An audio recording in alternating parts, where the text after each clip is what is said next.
4 نومبر 1914 کو برطانوی جہاز طوفانی سمندروں کو چیرتا ہوا دنیا کے سب سے خطرناک اور پراسرار براعظم انٹارکٹیکا کی طرف بڑھ رہا تھا۔ اس جہاز پر 28 افراد سوار تھے۔ ان سب کی قیادت ایک مشہور مہم جو سر ارنسٹ شیکلٹن کر رہا تھا۔ شیکلٹن کا خواب وہ کام کرنا تھا جو اس سے پہلے کوئی انسان نہ کر سکا، یعنی انٹارکٹیکا کو پیدل عبور کرنا۔ جی ہاں دوستو، ایسے دور میں جب نہ موبائل تھا، نہ جی پی ایس، نہ کوئی جدید ٹیکنالوجی، جہاں کا درجہ حرارت -50 ڈگری سینٹی گریڈ سے بھی نیچے چلا جاتا تھا اور برفانی طوفان وہاں عام ہوتے، وہ ایک کنارے سے دوسرے کنارے تک پیدل جانا چاہتے تھے۔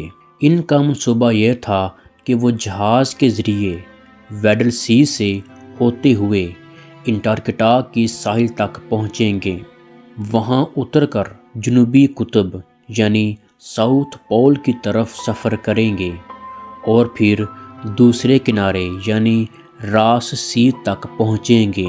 یہ پورا سفر تقریباً 2900 کلومیٹر پر مشتمل تھا۔ اگر سب کچھ منصوبے کے مطابق ہوتا تو یہ سفر تقریباً 120 دن میں مکمل ہو جاتا، لیکن دوستو یہ منصوبہ کس قدر بری طرح ناکام ہوا اور انہوں نے کیا کیا مصیبتیں جھیلیں، اس کا اندازہ نہ وہ لگا سکتے ہیں اور نہ آپ۔ تو ناظرین، خطرے کی شروعات ہوتی ہے 5 نومبر 1914 کو۔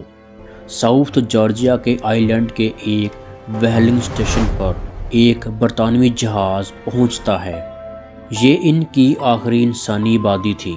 لوگوں نے شیکلٹن کو خبردار کیا، موسم بہت خراب ہے، ویڈل سی میں جانا بہت خطرناک ہوگا، لیکن شیکلٹن نے ضد کی اور جہاز کو آگے بڑھانا شروع کر دیا۔ جلد ہی ان کا سب سے بڑا ڈر سچ ثابت ہونے لگا۔ ویڈل سی کی برف حد سے زیادہ سخت تھی اور حد سے زیادہ گھنی تھی۔ 18 جنوری 1915 کو جہاز مکمل طور پر برف میں پھنس گیا۔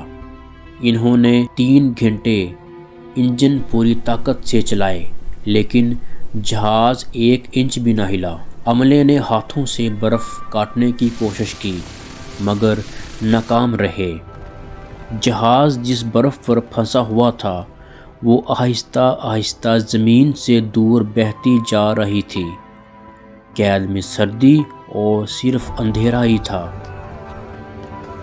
ہفتے اور مہینے گزرتے گئے، انٹارکٹیکا کی سردیاں آ گئیں، لیکن جہاز نہیں ہلا۔ سردیوں میں یہاں 24 گھنٹے اندھیرا رہتا ہے، مہینوں سورج نہیں نکلتا۔ شیکلٹن نے فیصلہ کیا کہ وہ سب لوگ جہاز پر ہی سردیاں گزاریں گے۔ آخر کار برف کا دباؤ بڑھتا گیا اور جہاز ٹوٹنے لگا۔ 30 ستمبر 1915 کو جہاز میں دراڑیں پڑنے لگیں۔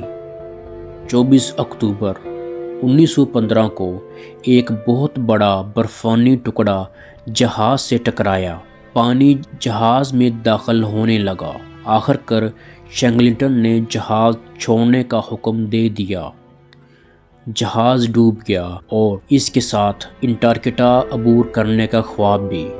اب سب سے بڑا سوال یہ تھا، کیا وہ زندہ واپس جا سکیں گے؟ اس وقت نہ ریڈیو تھا، نہ رابطے کا کوئی ذریعہ۔ وہ ایک تیرتی ہوئی برف پر پھنس چکے تھے۔ کھانے کا راشن صرف 1 مہینے کا تھا۔ زیادہ تر لوگ برف پر ہی سوتے تھے اور ایک دوسرے سے لپٹ کر اپنے آپ کو گرم رکھتے تھے۔ شیکلٹن کے پاس صرف ایک چیز تھی، اپنے تجربے اور حوصلے پر یقین۔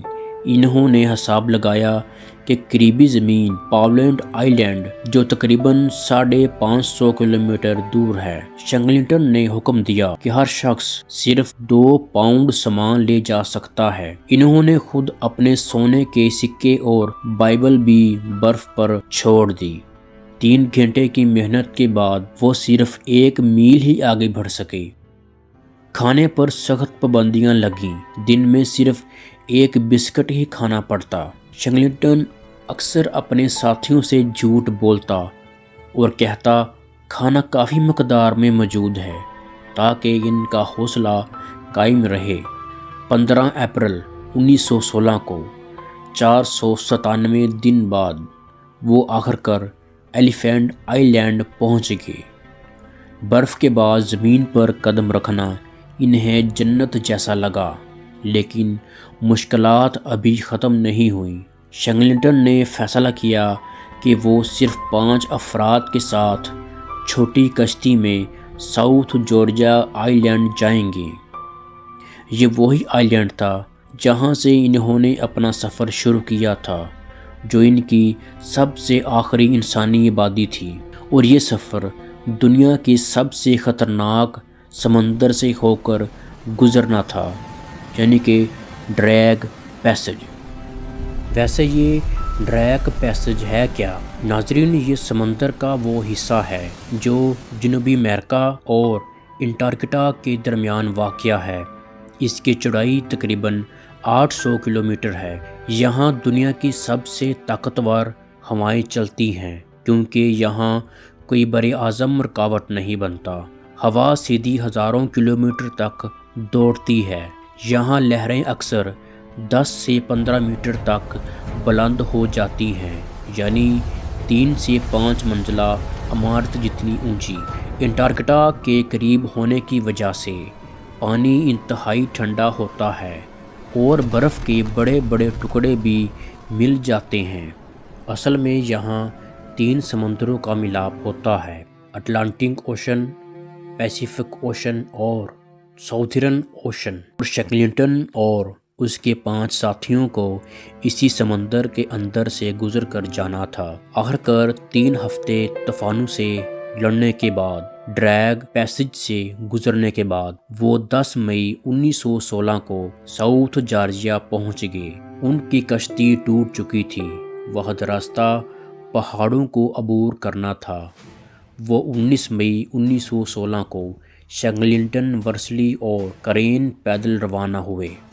36 گھنٹے کی مسلسل چڑھائی کے بعد وہ 20 مئی 1916 کو ویلنگ اسٹیشن پر پہنچے، جو ان کی سب سے آخری انسانی آبادی تھی، جہاں سے انہوں نے اپنا سفر شروع کیا تھا۔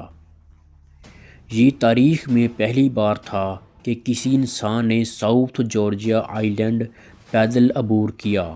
اصل میں جس طرف ساؤتھ جارجیا کے آئی لینڈ کی آبادی تھی، یہ اس کے بالکل مخالف سمت اترے تھے۔ 25 اگست 1916 کو چلی کے جہاز کے ذریعے شینگلٹن واپس روانہ ہوا۔ 30 اگست 1916 کو انہوں نے ایلیفینٹ آئی لینڈ پر اپنے تمام ساتھیوں کو زندہ پایا۔ آخرکار 128 دن تک وہ صرف ایک امید پر زندہ رہے، آج ہمارا باس آ سکتا ہے، اور آخرکار شینگلٹن نے اس جہاز کے ذریعے اپنے تمام ساتھیوں کو بچا لیا۔